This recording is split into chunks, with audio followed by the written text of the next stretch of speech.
नमस्कार, आदाब, सत श्री अकाल, जय भीम, जोहार। मेरा नाम है नवीन कुमार। फल्गु नदी, ये फल्गु नदी का पुल और पीछे आपको एक पहाड़ी दिखाई दे रही होगी छोटी सी।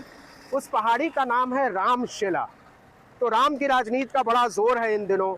बड़े बड़े नेता राम के नाम पर राजनीति कर रहे हैं, या कह सकते हैं कि राम के नाम का धंधा कर रहे हैं। लेकिन आपको बता दें कि इसी रामशिला के पीछे एक और पहाड़ी है, उसका नाम है प्रेतशिला। तो जब राजनीति के प्रेत आगे आ जाते हैं तो रामशिलाओं को छिप जाना होता है। बहरहाल कहानी यह है कि योगी का एक बयान बड़ा चर्चा में है, बटोगे तो कटोगे। इसका जवाब आया है और जवाब बहुत मजेदार है। अखिलेश यादव, उत्तर प्रदेश के पूर्व मुख्यमंत्री, उन्होंने योगी आदित्यनाथ को कस के, आप कह सकते हैं कि चेतावनी दे डाली है, और आप ये भी कह सकते हैं कि उनको संतई सिखा दी है और ये ट्यूशन दिया है कि कुछ तो समझो महाराज, संत क्या होते हैं, साधु क्या होते हैं, उनका काम क्या होता है, संतई क्या होती है। कम से कम कुछ विनम्रता सीख लो, कम से कम कुछ जो है समानता सीख लो, उदारता सीख लो। ये कैसे सन्यासी हैं जो अपने से किसी को बड़ा नहीं मानते। यही लाइन है जो अखिलेश यादव ने नोटबंदी की बरसी के मौके पर कहा है। उन्होंने कहा है कि योगी आदित्यनाथ को सीखना चाहिए कि संत परंपरा क्या रही है। संत परंपरा पर सवाल उठाया और कहा कि जो जितना बड़ा संत भारत में हुआ है, उसका सबसे बड़ा जो गुण रहा है वो मौन रहा है। वो साधना जो है वो मौन से होती है, वो बड़बोलेपन से नहीं होती। कि हमारे यहाँ कहा जाता है कि जो जितना बड़ा संत होता है वो उतना ही कम बोलता है, और जब बोलता भी है तो जन कल्याण के लिए, इसलिए उसके वचन प्रवचन कहलाते हैं। यहाँ तो सब उल्टा ही है, इनकी योग्यता की परीक्षा करवानी पड़ेगी। और योगी आदित्यनाथ तो इतना बोलते हैं, इतना बोलते हैं, इतना बोलते हैं कि पूछिए नहीं।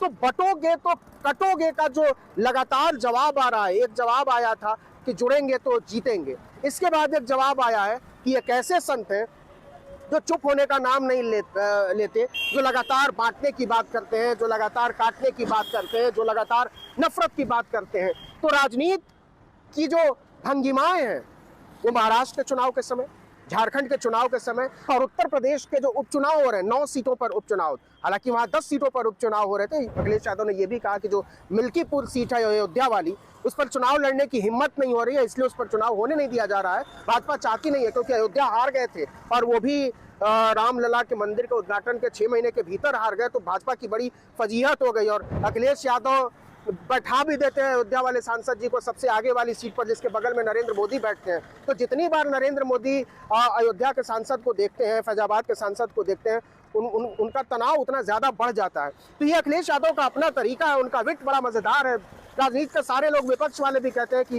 राजनीति में मजा लेना अगर किसी से सीखना हो तो अखिलेश यादव से सीखिए। लेकिन इस बार उन्होंने बड़ी गंभीर बात की, और वो गंभीर बात यह है, संत समाज के बीच झगड़े करवाए जा रहे हैं।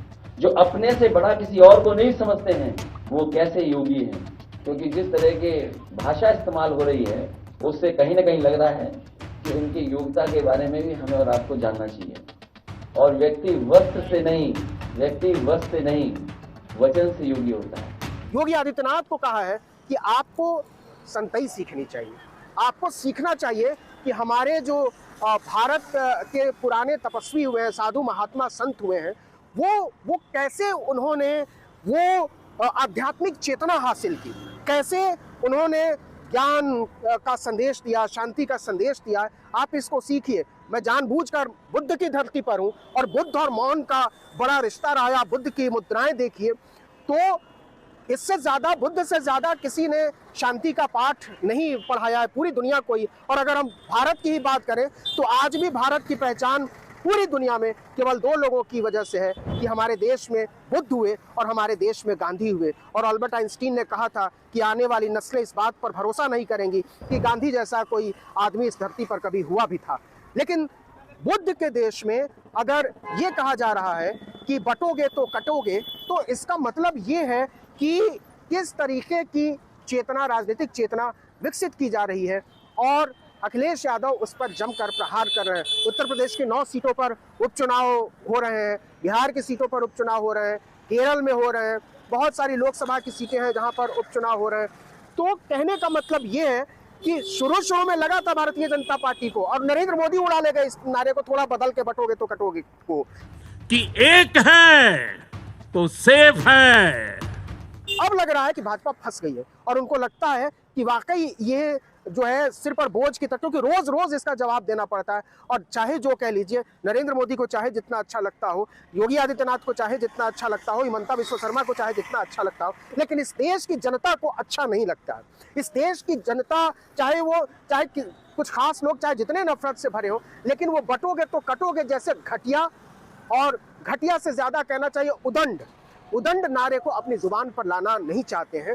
सच यही है इस देश का कि लोग अमन चाहते हैं, लोग भाईचारा चाहते हैं, लोग एकता चाहते हैं, लोग मनुष्यता चाहते हैं। लेकिन जब प्रधानमंत्री खुद आगे बढ़कर नफरत की अगुवाई करने लगे, तो अखिलेश यादव जैसे लोग या राहुल गांधी जैसे लोग, आपको याद होगा राहुल गांधी से भरी संसद में अनुराग ठाकुर भाजपा के सांसद हैं, उन्होंने पूछ लिया था, बिना नाम लिए हुए उन्होंने कह दिया था कि जिनकी जात का पता नहीं वो जात की बात करते हैं। तो राजनीति वहां तक चली आई है, और वहां से जवाब देना कितना मुश्किल होता है किसी भी नेता के लिए, विपक्ष के नेता के लिए इस माहौल में, इसका अंदाजा आप लगा सकते हैं। लेकिन अखिलेश यादव ने कहा है कि अपने से ज्यादा बड़ा किसी को समझता ही नहीं है, वो कैसा संत है। योगी आदित्यनाथ के संत होने पर अखिलेश यादव ने सवाल उठा दिया है, उनके सन्यासी होने पर सवाल उठा दिया है, मठ के महंत होने पर सवाल उठा दिया है। और ये सवाल कोई उन्होंने पहली बार नहीं उठाया है, बार बार उठाया है। ये संविधान की बात तो बहुत सारे लोग करते हैं, लेकिन योगी आदित्यनाथ पर सीधा हमला अखिलेश यादव ने जितनी तरीके से, जितने बार और जितनी जोरदार तरीके से बोला है, उतना शायद विपक्ष के दूसरे नेताओं की हिम्मत नहीं होती। लेकिन ये कह देना कि आपको संत परंपरा सीखनी चाहिए, एक संत होने के नाते आपको मौन सीखना चाहिए, आपको साधना सीखनी चाहिए, आपको शांति सीखनी चाहिए, आपको भाईचारा सीखनी चाहिए, आपको समानता सीखनी चाहिए। संत समाज के बीच झगड़े करवाए जा रहे हैं, जो अपने से बड़ा किसी और को नहीं समझते हैं, वो कैसे योगी हैं। क्योंकि जिस तरह के भाषा इस्तेमाल हो रही है, उससे कहीं ना कहीं लग रहा है कि उनकी योग्यता के बारे में भी हमें और आपको जानना चाहिए। और व्यक्ति वस्त्र से नहीं वचन से योगी होता है। तो ये सारी बातें जो बताती हैं, वो ये बताती हैं कि बहुत सामान्य स्थितियां नहीं है भारतीय जनता पार्टी। ये बात ठीक है कि झारखंड से लेकर और महाराष्ट्र तक आपने बटोगे तो कटोगे जैसा नारा उड़ा लिया, लेकिन ये नारा आपके लिए बहुत बोझ बन गया है। भारतीय जनता पार्टी की शालीनता जो है, वो शालीनता पर तो हमेशा से सवाल रहे, लेकिन ऐसे नारे इस तरह के सवालों को और बड़ा कर देते हैं। तो इन सवालों के दौरान महाराष्ट्र में विधानसभा के चुनाव, झारखंड में विधानसभा के चुनाव, उत्तर प्रदेश, बिहार, केरल और यहाँ तक कि महाराष्ट्र में भी बहुत सारी सीटों पर उपचुनाव, और इस बीच इस तरीके के बयान, नैरेटिव और उसका फिर काउंटर नैरेटिव, चुनाव कहाँ जाएगा, लोकतंत्र कहाँ जाएगा, संविधान का रास्ता कहाँ जाएगा, ये अपने आप में बड़ा सवाल है। लेकिन ये तो सच है कि आज प्रधानमंत्री भी कह रहे हैं कि वो सेवा करने के लिए पैदा हुए हैं, देश के चीफ जस्टिस भी कह रहे हैं कि वो सेवा ही कर रहे थे। भारतीय जनता पार्टी तो सबका साथ सबका विश्वास कह ही रही है। तो सवाल है कि अन्याय कौन कर रहा है, लोगों को सता कौन रहा है, बुरा भला कौन कह रहा है। तो फिर तो रामराज आ चुका है, और इस रामराज का सबसे बड़ा हिस्सा किसके हिस्से में आया है, ये जरा अपने आसपास नजरें उठाकर देख लीजिए तो आपकी समझ में आ जाएगा। एक बात जो आखिर में आपसे कहना चाहता हूँ कि बटोगे तो कटोगे के बरक्स, अगर आप दलित हैं, अगर आप पिछड़े हैं, अगर आप आदिवासी हैं, तो ज़रा सोचिए कि आपने क्या कभी भारतीय जनता पार्टी के नेताओं को मारते काटते हुए देखा है। एस जयशंकर के अपने बच्चे अमेरिका में पढ़ते हैं, मिस्टर हरदीप पुरी के बच्चे इंग्लैंड और अमेरिका में पढ़ते हैं, शिवराज सिंह चौहान के बच्चे इंग्लैंड में पढ़ते हैं। छोड़िए, झारखंड वाले निशिकांत दुबे का अपना बेटा लंदन में पढ़ता है और लंदन में ही नौकरी करता है। तो मरने काटने का सारा ठेका जो है भाजपा इस देश के दलितों, पिछड़ों, आदिवासियों को दे देना चाहती है, और अपने बच्चों को जो है इन्हीं दलितों, पिछड़ों, आदिवासियों के माथे पर बैठाकर नचाना चाहती है। तो इस झांसे में आने की ज़रूरत नहीं है। आपसे अनुरोध है कि शिक्षा पर ध्यान दीजिए, पढ़ाई लिखाई पर ध्यान दीजिए, तभी आप बचेंगे, तभी आपका भविष्य बचेगा, तभी समानता, न्याय, बंधुत्व और भाईचारे का सिद्धांत बचेगा। इन सब को बचाए बिना इस मुल्क में ऐसे लोग हमेशा बड़े होते रहेंगे जो नारे लगाते हैं, बटोगे तो कटोगे। तो इस वीडियो में इतना